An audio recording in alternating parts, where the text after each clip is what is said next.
إن الحمد لله نحمده ونستعينه ونستغفره ونعوذ بالله من شرور أنفسنا ومن سيئات أعمالنا من يهده الله فلا مضل له ومن يضلل فلا هادي له وأشهد أن لا إله إلا الله وحده لا شريك له وأشهد أن محمدا عبده ورسوله أما بعد فإن خير الحديث كتاب الله وخير الهدي هدي محمد صلى الله عليه وعلى آله وسلم وشر الأمور محدثاتها وكل محدثة بدعة وكل بدعة ضلالة وكل ضلالة في النار. قال الله تبارك وتعالى وما آتاكم الرسول فخذوه وما نهاكم عنه فانتهوا.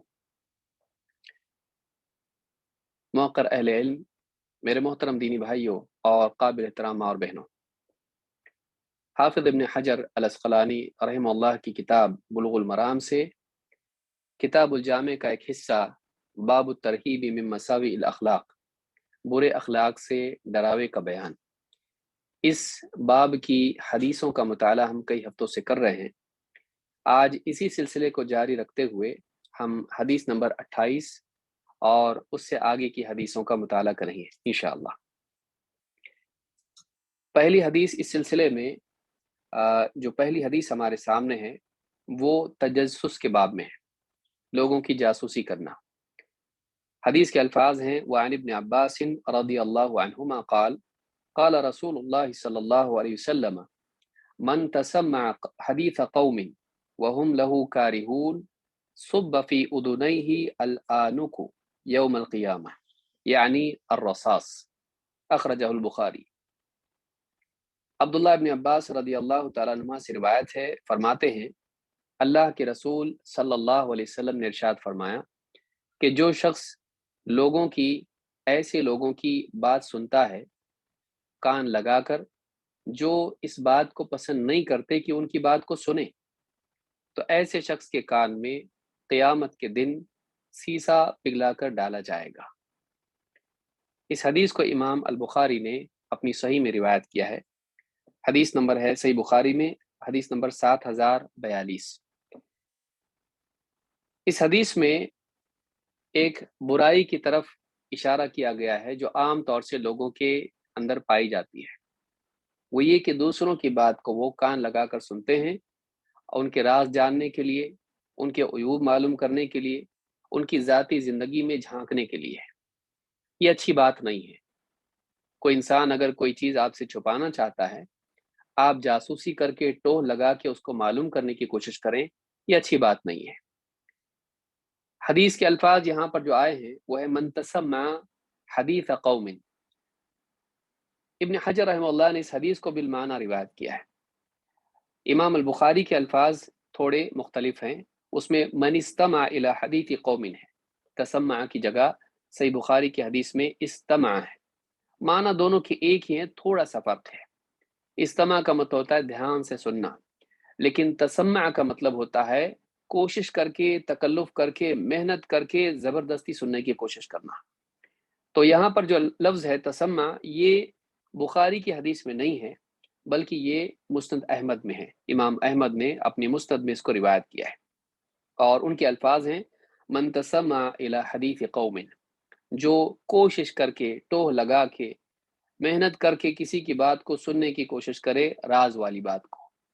تو مسند احمد میں یہ حدیث ہے 2213 پر۔ تو اس حدیث سے یہ بات معلوم ہوتی ہے کہ لوگوں کی بات سننے کی کوشش کرنا، خصوصاً ایسی باتیں جو وہ رازداری کی بات کر رہے ہیں، آپس میں نہیں چاہتے ہیں کہ کوئی سنے، یہ اسلام میں جائز نہیں ہے، حرام ہے۔ کیسے معلوم پڑا جائز نہیں حرام ہے؟ اس لیے کہ اس پر اللہ کے نبی صلی اللہ علیہ وسلم نے قیامت کے دن ایک سخت وعید بیان کی ہے کہ ایسے انسان کے کان میں قیامت کے دن سیسا پگھلا کر ڈالا جائے گا۔ تو کوئی معمولی چیز نہیں ہے، ظاہر بات ہے کہ بہت بری بات ہے، اسی لیے اتنی بڑی سزا اس کی دی جا رہی ہے۔ شیخ ابن عثیمین رحمہ اللہ فرماتے ہیں تسمع ای صار یسارقهم السمع۔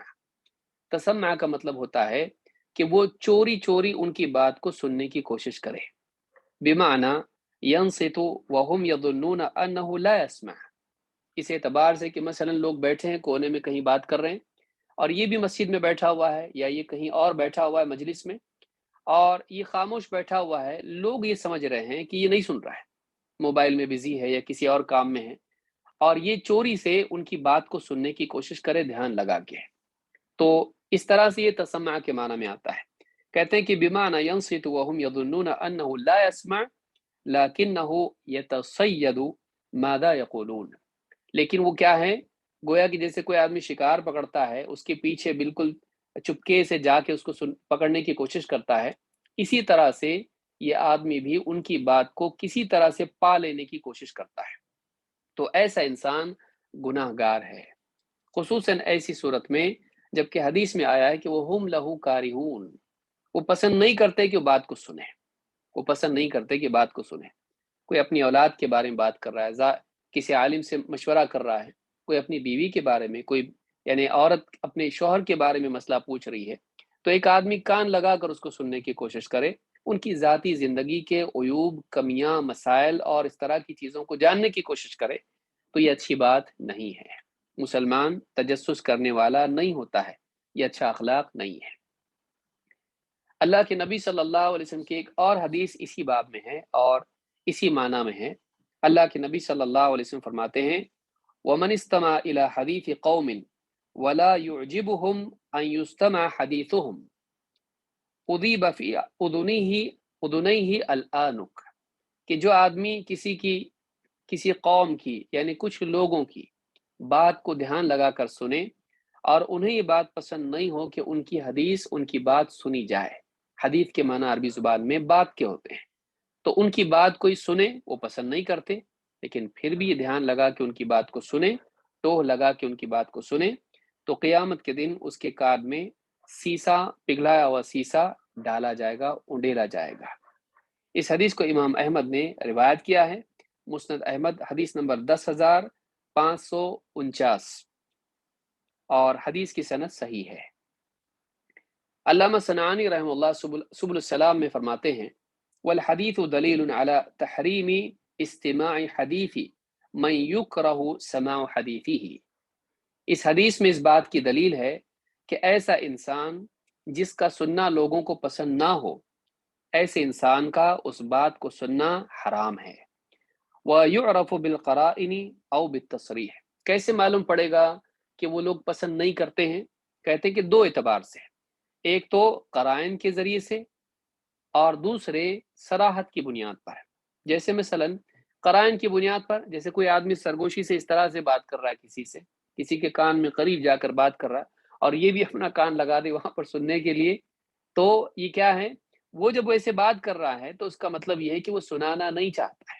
یا کوئی آدمی کسی کو تنہائی میں کونے میں لے جائے اور بات کر رہا ہو، تو قرائن سے معلوم ہو رہا ہے کہ یہ چاہتا ہے کہ تنہائی میں بات کرے، کوئی سنے نہیں، لیکن پھر دوسرا آدمی اس بات کو سنتا ہے تو یہ حرام ہے۔ یا اسی طرح سے مثلا تین آدمی کھڑے تھے، اب کوئی آدمی کوئی مسئلہ پوچھنا چاہتا ہے، کوئی گھریلو زندگی کا مسئلہ یا کچھ اور بات کرنا چاہتا ہے، تو کسی کو کہے کہ میں تھوڑا الگ سے بات کرنا چاہتا ہوں، آپ معذرت چاہتا ہوں، برا تو نہیں مانیں گے؟ تو اس طرح سے آدمی تنہائی میں صراحت کے ساتھ بول دے کہ مجھ کو اکیلے میں ان سے بات کرنا ہے، ایک مسئلہ پوچھنا ہے یا کچھ اپنی زندگی کا مشورہ کرنا ہے، اب وہ صراحت کے ساتھ بول رہا ہے کہ میں نہیں چاہتا کہ کوئی اس کو سنے، تنہائی میں بات کرنا ہے، تو دونوں اعتبار سے یہ بات معلوم ہو سکتی کہ ایسا انسان چاہتا ہے کہ وہ بات کوئی اور نہ سنے، تو صراحت سے یا قرائن سے یہ بات معلوم ہو سکتی ہے۔ اسی طرح سے شیخ عبداللہ الفوزان کہتے ہیں کہ وہ تعرف الکراہۃ بالتصریح او بالقرائن کاغلاق الباب او خفض الصوت، کہتے ہیں کہ صراحت سے یا قرائن سے بات معلوم ہو سکتی ہے کہ فلاں آدمی نہیں سنانا چاہتا ہے۔ کیسے؟ جیسے کوئی آدمی دروازہ بند کر لے، جیسے کچھ لوگ ہیں ان کی میٹنگ ہو رہی ہے اور وہ چاہتے ہیں کہ کوئی مسئلہ ہے جو سب کے پاس سامنے نہ جائے، دروازہ بند کر دیا، اب یہ کان لگا کے دروازے کو سن رہا ہے کہ اندر کیا چل رہا ہے، یا سوراخ میں سے دیکھ رہا ہے کہ اندر کیا چل رہا ہے، تو اس طرح سے کرنا جائز نہیں ہے۔ اسی طرح سے کوئی آدمی آواز اپنی بالکل پست کر کے سرگوشی سے بات کرے، یہ بھی اس بات کی علامت ہے کہ وہ نہیں چاہتا کہ لوگ اس کو سنیں۔ تو منحت اللہ میں بات انہوں نے کہی ہے۔ قرآن کریم میں بھی اللہ رب العالمین نے اس بات سے منع کیا ہے کہ ہم تجسس کریں، جاسوسی کریں، لوگوں کے حالات کو جاننے کے لیے جاسوسی کریں۔ اللہ تعالیٰ سورۃ الحجرات میں آیت نمبر 12 میں فرماتا ہے ولا تجسسوا ولا تجسسوا، ایک دوسرے کی جاسوسی مت کرو۔ جاسوسی کرنا کیا ہے؟ چپ کے کسی کی بات کو سننا یا کسی کے حال کو دیکھنا، کسی کے راز کی معلومات حاصل کرنے کی کوشش کرنا۔ ولا تجسسوا، ایک دوسرے کی جاسوسی آپس میں مت کرو۔ شیخ ابن عثیمین رحمہ اللہ اس بارے میں فرماتے ہیں کہ من ابتلی بالتجسس او بالتحسس تجدہ فی الحقیقت قلقا دائما فی حیاتہ، کہ جو آدمی یعنی لوگوں کی جاسوسی کرتا ہے، خود یا تحسس کرتا ہے، کسی اور کے ذریعے سے جاسوسی کراتا ہے۔ تجسس کا مطلب ہوتا ہے آدمی خود کسی کی جاسوسی کرے، اور تحسس کا مطلب ہوتا ہے ہا کے ساتھ میں، تحسس کا مطلب ہوتا ہے خود جاسوسی نہ کرے، کسی اور کے ذریعے سے جاسوسی کرائے۔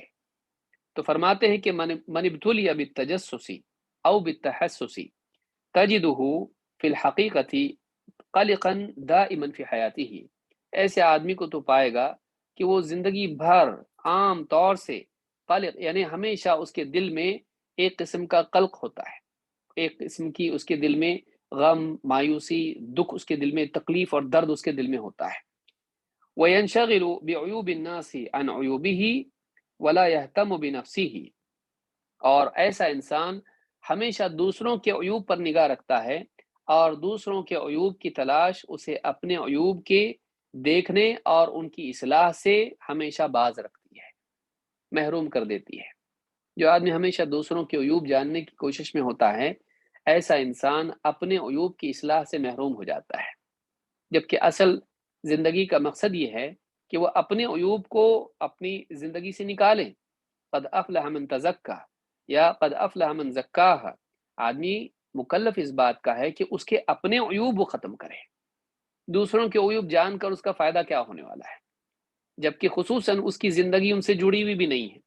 لیکن بعض لوگوں کے مزاج میں ہوتا ہے کہ وہ ساری دنیا کے عیوب جاننے کی کوشش کرتے ہیں تاکہ کسی طرح سے ان کمزوریوں کو جان کے وہ ان کا فائدہ اٹھا سکیں، کسی کو بے عزت کر سکیں، کسی کو بلیک میل کر سکیں، کسی پر دباؤ ڈال سکیں، کسی کی تحقیر لوگوں کے درمیان کر سکیں، لوگوں کے درمیان اس کے معاملات کو بیان کر کے لوگوں کا یعنی ان کی نگاہوں کا مرکز بننے کی کوشش کریں، ان کی توجہات کا مرکز بننے کی کوشش کریں۔ یہ ساری چیزیں اچھی بات نہیں ہے، تو لوگوں کی جاسوسی کرنا یہ بری بات ہے۔ تفسیر سورۃ الحجرات میں شیخ ابن عثیمین نے یہ بات کہی ہے۔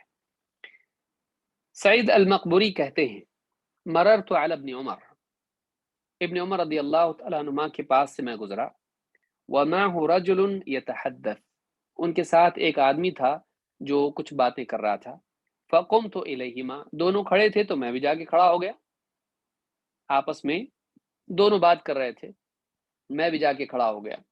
فلطم فی صدری، عبداللہ ابن عمر رضی اللہ تعالیٰ عنہ نے میرے سینے پر ساتھ تھپڑ جیسا مارا، ہاتھ مارا۔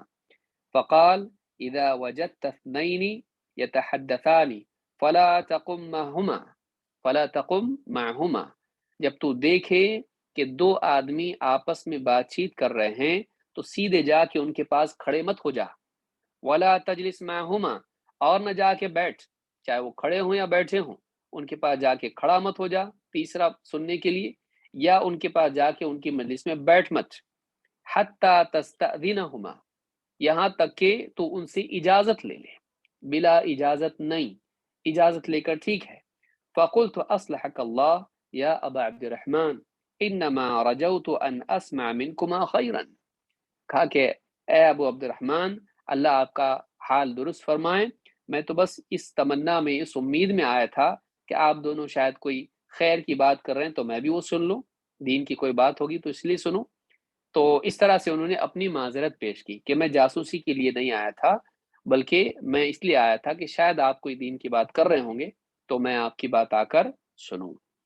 امام البخاری نے الادب المفرد میں یہ روایت نقل کی ہے، اور حدیث نمبر ہے 1166، اور حدیث کی سند صحیح ہے۔ اس سے معلوم ہوتا ہے کہ صحابہ اس بات کو پسند نہیں کرتے تھے کہ اگر دو آدمی بات کر رہے ہوں تو ایک آدمی جا کر ان کے پاس، چاہے وہ کھلے میں ہو، وہ جا کر ان کے ساتھ میں کھڑا ہو جائے اور ان کی بات کو سنے۔ تو اب وہ کیا کریں؟ خاموش ہو جائیں؟ اگر واقعی ایسی بات ہوگی جو راز کی ہوگی تو ان کو چپ ہونا پڑے گا، اس کو بھی برا لگے گا کہ بھائی کیا بات کر رہے تھے، اور ان کو بھی برا لگے گا۔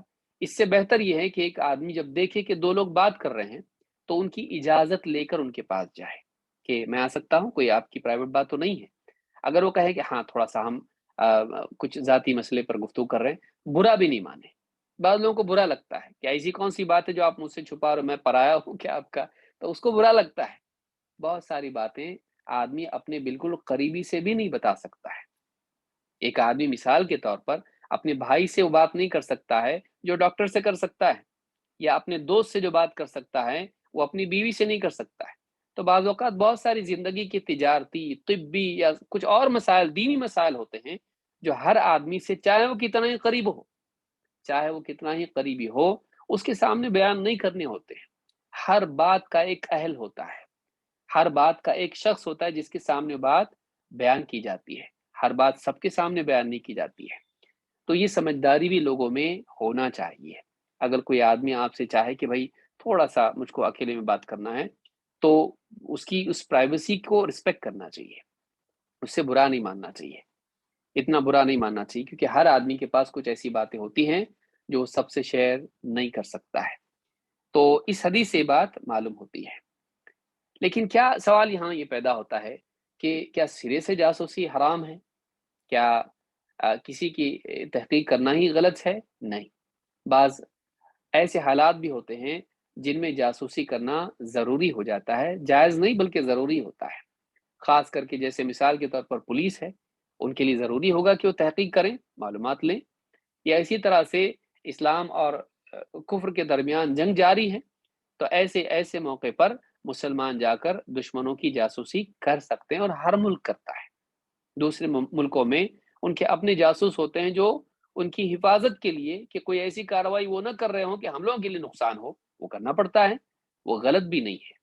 اللہ کے نبی صلی اللہ علیہ وسلم نے خود حضرت حذیفہ رضی اللہ تعالیٰ سے خندق کے دن کہا تھا، اور آپ نے علانیہ پہلے کہا، بعد میں حضرت حذیفہ کو بھیجا، آپ نے کہا الا رجل یاتینی بخبر القوم جعلہ اللہ معی یوم القیامہ۔ امام مسلم نے اس کو روایت کیا ہے، کتاب الجہاد والسیر، اور حدیث نمبر 1788۔ آپ نے فرمایا کہ کاش کہ کوئی شخص، یا کوئی ہے ایسا شخص، الا رجل، کاش کہ کوئی شخص ایسا ہو، یاتینی بخبر القوم، جو قوم کی خبر میرے پاس لائے۔ قوم سے مراد دشمن قوم، قریش، مشرکین، کفار۔ تو کہا کہ قوم کی خبر میرے پاس لے آئے، کاش کہ کوئی شخص، کیا ملے گا اس کو؟ جعلہ اللہ معی یوم القیامہ، قیامت کے دن اللہ تعالیٰ اسے میرے ساتھ رکھے گا۔ قیامت کے دن اس شخص کو میری معیت، میرا ساتھ، میرا قرب، میری رفاقت نصیب ہوگی۔ تو یہ فضیلت آپ نے بیان کی، کیونکہ معاملہ بڑا خطرے کا تھا، دشمن کے کیمپ میں جا کے وہاں کی بات معلوم کر کے آنا، جان کو جوخم میں ڈالنا ہے، بہت خطرے کا معاملہ ہے۔ تو آپ صلی اللہ علیہ وسلم نے اس مفارقت کو، یعنی اس کے بدلے میں کہا کہ قیامت کے دن اللہ تعالیٰ اس کو میرے قریب کرے گا۔ تو اس حدیث سے بات معلوم ہوتی ہے کہ ایسے ہنگامی حالات میں، جس میں سیکیورٹی کا مسئلہ ہو، کئی لوگوں کی جان و مال کا مسئلہ ہو، ایسے وقت میں ایسا کام کرنا جو اس کے اہل ہوں، ان کے لیے کوئی مسئلہ نہیں ہے۔ اسی لیے شیخ ابن عثیمین رحمہ اللہ فرماتے ہیں وَهَلْ يُسْتَثْنَى مِنْ ذَلِكَ الشَّيْءُ، یہ جو قاعدہ ہے کہ لوگوں کی بات چپکے سے جا کے نہیں سننا چاہیے، کیا اس میں کوئی استثناء بھی ہے؟ کیا اس میں کوئی ایکسیپشن بھی ہے؟ اس میں کوئی ایسا معاملہ بھی جس میں یہ قانون لاگو نہیں ہوتا ہے، یہ وعید اس پر نہیں لاگو ہوتی ہے؟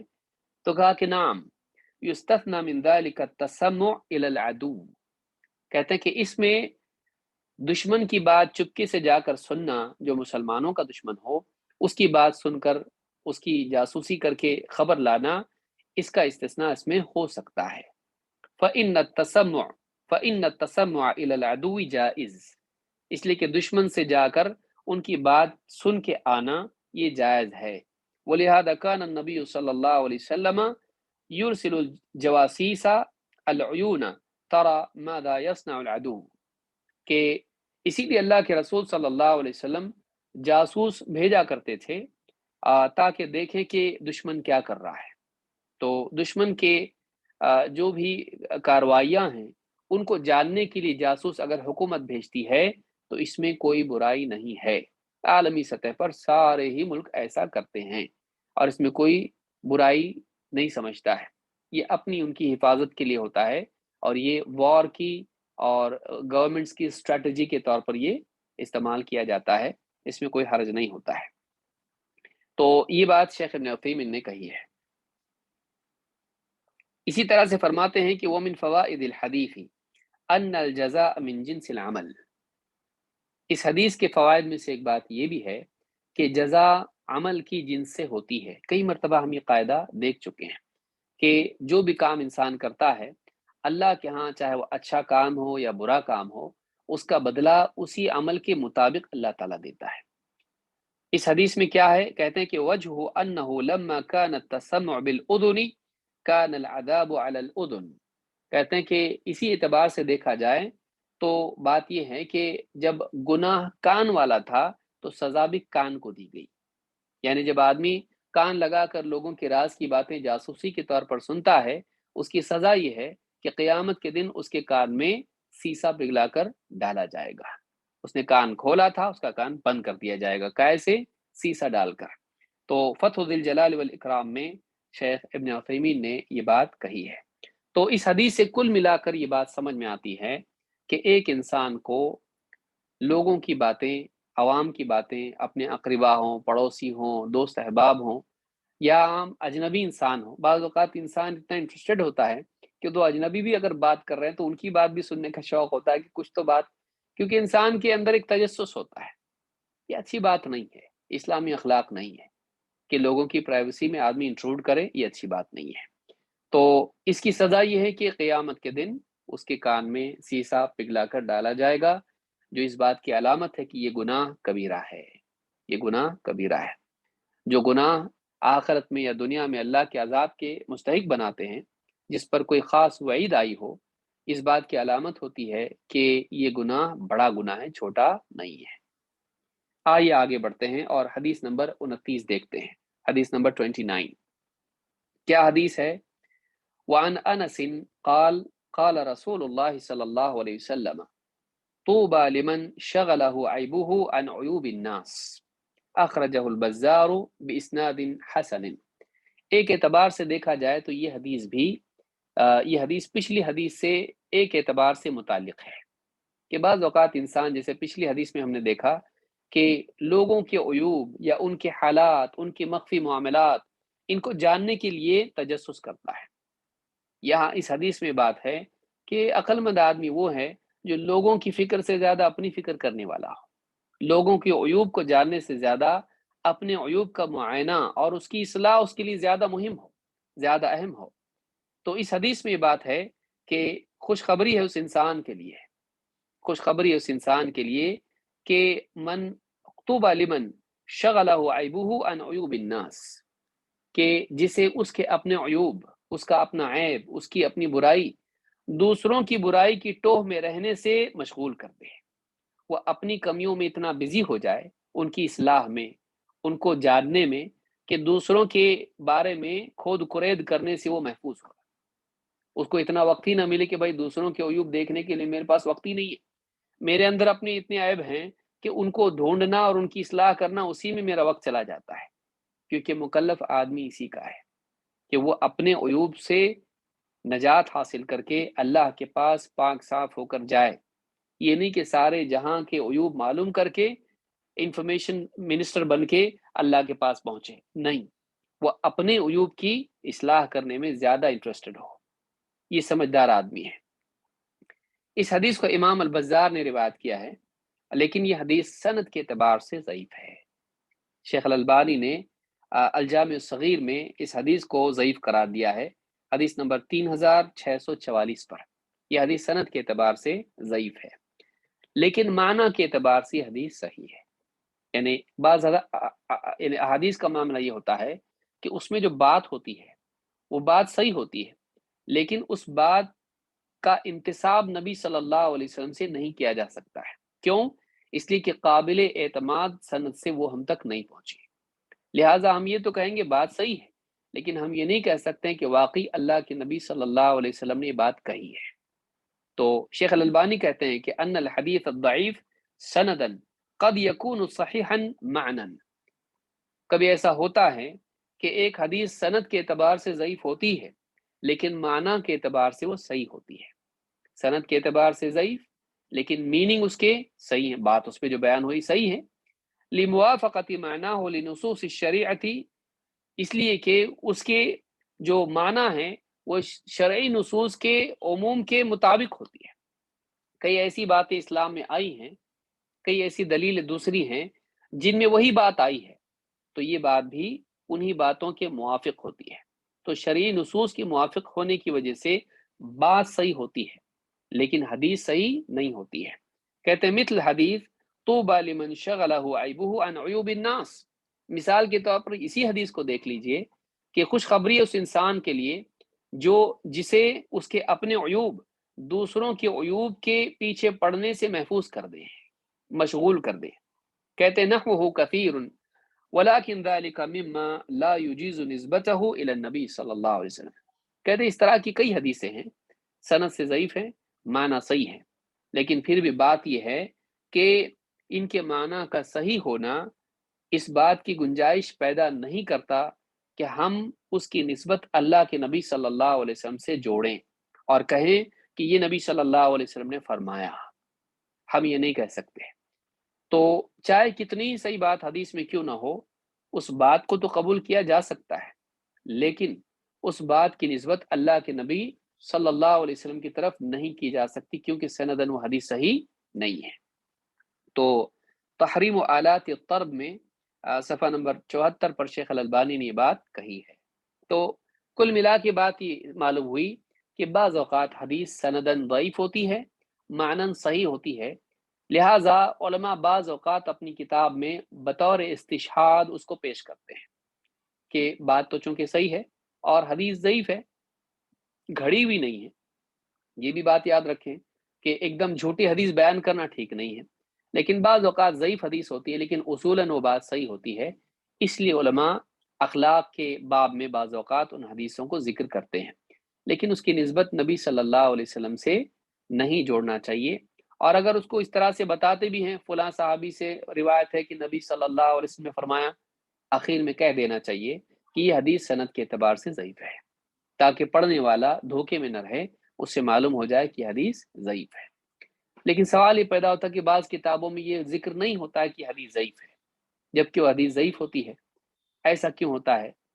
ایسا اس لیے ہوتا ہے کہ یا تو محدث کے نزدیک وہ حدیث صحیح ہوتی ہے، انہیں علم نہیں ہوتا کہ اس میں فلاں راوی جو ضعیف ہے، کبھی ایسا بھی ہوتا ہے۔ کبھی ایسا ہوتا ہے کہ ان کے نزدیک وہ راوی صحیح ہوتا ہے جس کے بارے میں دوسروں نے جرح کی ہے، تو اس لیے وہ اس کو ذکر کرتے ہیں کیونکہ ان کے نزدیک راوی معتبر ہے۔ کبھی ایسا ہوتا ہے کہ وہ بھول جاتے ہیں اور اسی طرح سے اس کو ذکر نہیں کرتے۔ کبھی ایسا ہوتا ہے کہ ایک نسخے میں وہ نہیں ہوتا ہے اور دوسرے نسخے میں اس کا بیان ہوتا ہے، نسخوں کے فرق کی وجہ سے بھی یہ بات ہم تک جو نسخہ پہنچتا ہے اس میں وہ چیز نہیں ہوتی ہے جبکہ کہیں اور انہوں نے بیان کیا ہوتا ہے۔ کئی اسباب اس کے ہوتے ہیں، لہٰذا محدثین سے بدگمان بھی نہیں ہونا چاہیے اور اتنا بڑی بات نہیں کہنا چاہیے دیکھیں حدیث صحیح اور بیان کر دیا انہوں نے، ایسا نہیں کرنا چاہیے۔ تو کم علمی جرت پیدا کر دیتی ہے۔ بعض اوقات انسان کے پاس جب علم کم ہوتا ہے تو جیسے اتھلے پانی میں آواز زیادہ ہوتی ہے، گہرے پانی میں آواز کم ہوتی ہے، تو بعض اوقات تھوڑا سا علم آدمی کے پاس آ جاتا ہے تو سب سے پہلے وہ گن مشین علماء کی طرف پھیر لیتا ہے اور علماء کو شوٹ کرنا شروع کر دیتا ہے کہ دیکھو انہوں نے ایسا کہا، دیکھو وہ عالم اتنے بڑے عالم ہو کے بھی انہوں نے غلطی کی۔ نہیں بولنا چاہیے، ان کے علم کے برابر ہمارا علم نہیں ہے، ہم سے 50 غلطیاں ہوتی ہیں، ہزاروں غلطیاں ہوتی ہیں، ان سے دو چار کسی مسئلے میں غلطی ہو جائے تو ان کی عزت پہ کیچڑ اچھالنا شرافت کی چیز نہیں ہے۔ اس معنی میں ایک اور حدیث آئی ہے جو مزید اس بات کو پختہ کرتی ہے۔ اللہ کے رسول صلی اللہ علیہ وسلم فرماتے ہیں اور یہ حدیث صحیح ہے، آپ فرماتے ہیں یبصر احدکم القذاة فی عین اخیہ وینسى الجدع فی عینہ۔ تم میں سے بعضوں کا حال یہ ہے کہ تم میں سے بعض لوگوں کا حال یہ ہے کہ وہ اپنے بھائی کی آنکھ میں تنکا تو دیکھ لیتے ہیں لیکن خود اپنی آنکھ میں شہتیر ہوتا ہے۔